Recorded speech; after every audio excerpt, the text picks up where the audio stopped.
ऐसा क्या हुआ कि पांडवों को अपने मृत पिता का मांस खाना पड़ा? महाभारत से जुड़ी यह घटना उस समय की है जब पांचों पांडव के पिता पांडु की मृत्यु हुई थी।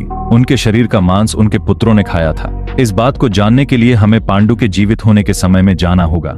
इनमें से युधिष्ठिर, भीम और अर्जुन की माता कुंती थी और नकुल और सहदेव की माता माद्री थी। पांडु इन पांचों पुत्रों के पिता तो थे, लेकिन इनका जन्म पांडु के वीर्य तथा माताओं के गर्भ से नहीं हुआ था, क्योंकि पांडु को किसी ऋषि ने श्राप दिया था कि अगर वो किसी भी स्त्री से शारीरिक संबंध बनाएगा तो उसकी मृत्यु हो जाएगी, जिसके कारण उन्होंने कभी भी कुंती और माद्री से शारीरिक संबंध नहीं बनाए थे। इसी कारण पांडु के निवेदन पर पांडवों का माता कुंती और माद्री ने भगवान का आह्वान करके प्राप्त किए थे। इसके बाद जब पांडु की मृत्यु हुई तो उसके मृत शरीर का मांस पांचों भाइयों ने मिलकर खाया था। इसके पीछे कारण था कि पांडु खुद चाहते थे कि उनके पुत्र उनका मांस खाएं, क्योंकि उसके पुत्र उसके वीर्य से पैदा नहीं हुए थे, जिसके कारण पांडु का ज्ञान कौशल उसके पुत्रों में नहीं आ पाया था। इसी कारण उसने अपनी मृत्यु पूर्व ऐसा वरदान मांगा था कि उसके बच्चे उसकी मृत्यु के पश्चात उसके शरीर का मांस मिल बांट कर खाएं, जिससे उसका ज्ञान बच्चों में स्थानांतरित हो जाए। पांडवों द्वारा पिता का मांस खाने के विषय में दो मान्यता प्रचलित है। इसके अनुसार पहली मान्यता है कि पांचों भाइयों ने मिल बांट कर मांस खाया था, लेकिन सबसे ज्यादा मांस सहदेव ने खाया था। जबकि एक अन्य मान्यता के अनुसार सिर्फ सहदेव ने पिता की इच्छा का पालन करते हुए उनके मस्तिष्क के 3 हिस्से खाए। पहले टुकड़े को खाते ही सहदेव को इतिहास का ज्ञान हुआ,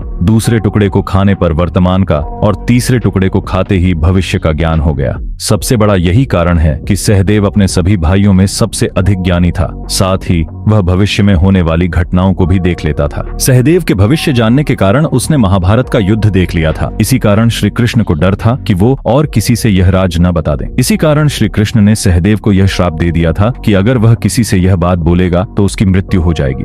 इसी कारण उसने किसी को यह बात नहीं बताई थी।